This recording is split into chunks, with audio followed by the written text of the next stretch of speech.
Hello students, ఈ వీడియోలో మనం మందార యొక్క టెక్నికల్ డిస్క్రిప్షన్ని చూడబోతున్నాము.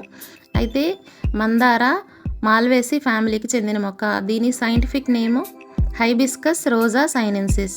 చూడండి, మాల్వేసి ఫ్యామిలీలో ఒక స్పెసిఫిక్ ఫీచర్ ఉంది. అది ఏంటి అంటే అవుటర్ మోస్ట్ హొరలు ఏంటి అంటే ఎపీకేలిక్స్ ఉంటాయన్నమాట.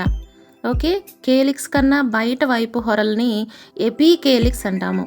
ఓకే స్టూడెంట్స్, ఎపీకేలిక్స్ తర్వాత first whorl of the flower ఏంటి?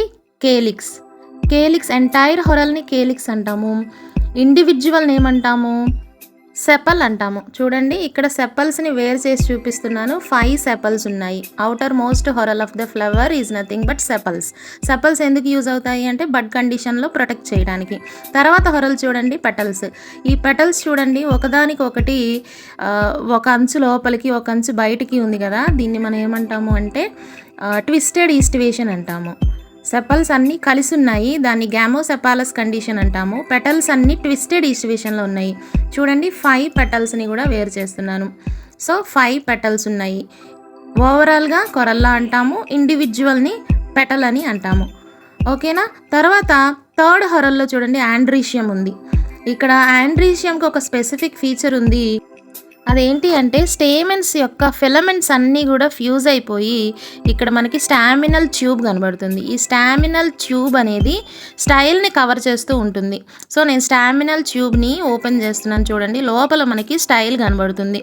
సో ఫిలమెంట్స్ అన్నీ ఫ్యూజ్ అయిపోయి ఉన్నాయి కాబట్టి, సింగిల్ సెట్గా ఫ్యూజ్ ఉన్నాయి కాబట్టి దీన్ని మనం మోనోడెల్ఫస్ కండిషన్ అని అంటాం అనమాట.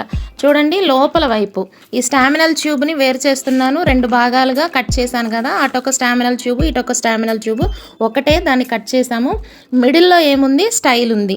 ఓకే, సో గైనీషియం అనేది ఫీమేల్ రీప్రొడక్టివ్ పార్ట్ అనమాట. గైనీషియం అనేది ఓవరాల్, ఇండివిజువల్ ఏంటి? Carpel.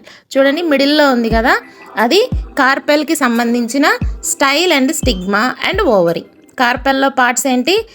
Ovary, style, stigma. Okay students, దానికి ఇరువైపులా ఏమున్నాయి? స్టామినల్ ట్యూబ్ని కట్ చేసాం కదా, 2 స్టామినల్ ట్యూబ్స్ ఉన్నాయి అనమాట. ఓకే, సో ఇక్కడ మందార్లో 5 కార్పెల్స్ ఫ్యూజ్ అయి ఉంటాయి. అందుకనే పైన 5 స్టిగ్మాస్ విడిపోయి ఉన్నాయి. చూడండి, యాంథర్స్ అయితే ఫిలమెంట్స్ అన్నీ కలిసిపోయి ఉన్నాయి, కానీ యాంథర్స్ అయితే ఫ్రీగా ఉన్నాయి. ఈ యాంథర్స్ నుంచి పాలెన్ గ్రెయిన్ అనేది స్టిగ్మా మీద పడటం వల్ల పాలెన్ ట్యూబ్ జర్మినేట్ అయ్యి ఓవరాల్గా పాలెన్ ట్యూబ్ అనేది ఓవరీలోకి ఎంటర్ అయ్యి అక్కడ ఉన్న ఓవ్యూల్స్ని ఫర్టిలైజ్ చేస్తుంది అనమాట. ఓకే.